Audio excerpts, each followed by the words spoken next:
কিন্তু অলিয়া উলিয়া যদি মরে যায়, পীর মুর্শিদ ল্যাংটা বাবা শাহজালাল, শাহপরান, খাজা মঈনুদ্দিন চিশতি, বড় পীর আব্দুল কাদের জিলানী, অলিয়া উলিয়া যদি এই পৃথিবী থেকে মলমূত্র ত্যাগ করে, সেখান থেকে সুগন্ধি বাইর হয়। সুবহানাল্লাহ।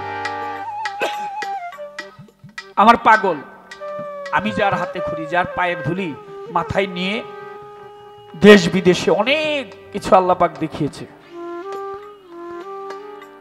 আমার জীবনটা ধন্য যে আমি এমন একজন কবির ঘরে জন্ম নিতে পেরেছিলাম। তিনি যখন পৃথিবী থেকে চলে যায়, তিনি যাওয়ার আগে আমাকে ওসিয়ত করেছে, আমাকে বলেছিল, কাজল আমি যদি মরে যাই, আমার এই দেহটা তুমি 3 দিন পর্যন্ত মাটির উপরে রাখবা। আমি বললাম যে কেন বাবা? অন্য একটা প্রেমের ভাবে ছিলাম। বললো যে দূর দূরান্ত থেকে লোকজন আসবে, তারা তো আমাকে দেখতে আসবে, তারা যেন না দেখে কেউ না যায়। অনেক দূর থেকে লোক এসে যেন দেখে যে আমাকে রাখা হয়েছে। এই মাসে, ফেব্রুয়ারি মাসে আমি তাকে 3 দিন পর্যন্ত মাটির উপরে রেখেছিলাম।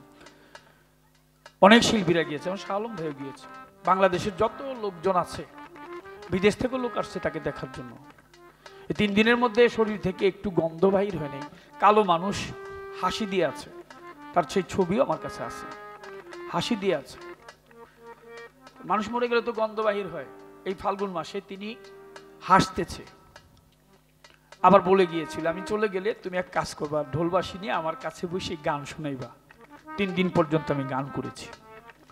এলাকার লোকজন, কিছু ধর্মান্ধ লোকজন, তারা আসছিল, আমাকে ওইরকম ভাবেই করে নাই, তারা না করছিল, কিন্তু আমি তাদের কথা শুনি নেই। তারা বলছিল যেটা তাড়াতাড়ি মাটি দেন। আমি বলছি না, উনি আমাকে বলে গেছে, ওনার মুখের কথাটা আমার কাছে সর্বশ্রেষ্ঠ আদেশ, এর উপরে আমার কোনো কিছু নাই। তিনি যা বলছে আমি সেটা রক্ষা করব। তোমরা তোমাদের কাজ করো, আমি আমার কাজ করি। আমার কবরে তুমি যাবে না, তোমার কবরে আমি যাব না। 3 দিন পর্যন্ত গন্ধ তো দূরের কথা, সুগন্ধি বাহির হইতেছিল। কালো লোকটা হাসি দিয়েছে। কেন? ভক্তের জন্য তিনি এটা বলে গেছে। তো অনেক মানুষ মরে গেলে গন্ধ বাহির হয়, অনেক মরে গেলে আবার তার থেকে সুগন্ধিও বাহির হয়।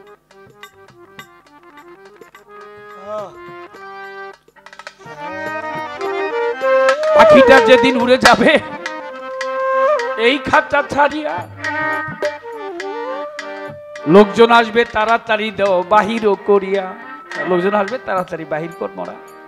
আবার কেউ কেউ বলা হয়েছে আল ওলিয়া উলিয়া লাইমাতু, আল্লাহর ওলিদের কখনো মরণ নাই, আল্লাহর ওলিদের কোনো ভয় নাই।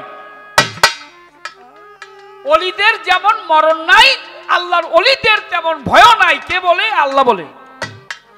যে ব্যক্তি আল্লাহ আল্লাহ বলতে বলতে আল্লাহর বন্ধু হয়ে গেছে, তার কিসের ভয়? ভয়কে ওই ব্যক্তি করিয়াছে জয়। আল্লাহ আল্লাহ বলতে বলতে যে ব্যক্তি আল্লাহর বন্ধু হয়ে গেছে, সে আল্লাহর ওলি হয়ে গেছে। তাই আল্লাহ ওই লোকটাকে বললেন যে আমার নামের সাথে তুমি নামটা লাগাও, ওলি আল্লাহ। ওলি শব্দের অর্থ প্রিয়। কার প্রিয়? আল্লাহর প্রিয়। ওই লোকটা ওলি আল্লাহ হয়ে গেছে। তাই আপনিও সে রাস্তায় যাওয়ার চেষ্টা করেন। এখন আসি,